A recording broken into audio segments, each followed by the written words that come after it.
Here's a man with strong nerves.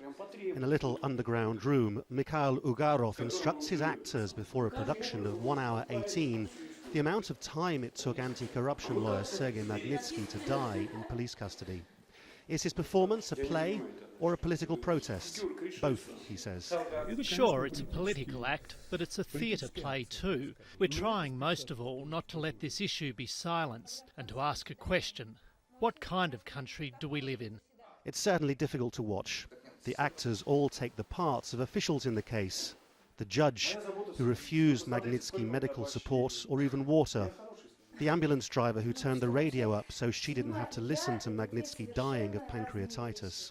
And the doctor, indifferent and cynical about the prison system. The suspect was complaining about his pain. It could have been true, or it might not have been. 99% of people here invent things. They pretend they're having a fit. One burned himself, another one was hitting his head against the wall. As soon as I leave, he stops.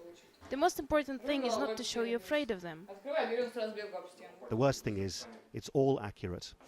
All of this has a sort of Soviet underground feel about it, and indeed the director has had to fend off questions as to whether he might get into trouble for staging this performance. With liberal political parties in the country now effectively dead, it may be that theatre is now one of the few remaining outlets that people have to express their concerns about the state of Russian democracy. The most striking aspect of the play is that the actors, as real characters, ask the audience repeatedly what they've done wrong, and no doubt it's designed to force people to address the darker aspects of Russian justice.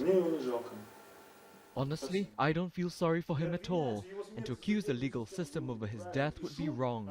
All the fuss over human rights abuses is created by people to steal huge amounts of money. After the performance, the cast and audience share a discussion about the issues in the case, with many eager to raise questions. These tiny audiences are all that's left in Moscow of what Westerners call progressive politics. Magnitsky is just a high-profile case because he worked for the Hermitage Anti-Corruption Fund. There are billions behind it, so it became public. There are tens, hundreds, thousands of people like him dying in prisons. The play ends imagining the judge after death begging the audience for the same glass of water he refused Sergei Magnitsky, inevitably without success. Just as inevitable is that the Russian media has shown no interest. As of now, there have been no charges in Sergei Magnitsky's case. Lawrence Lee, Aljazeera, Moscow.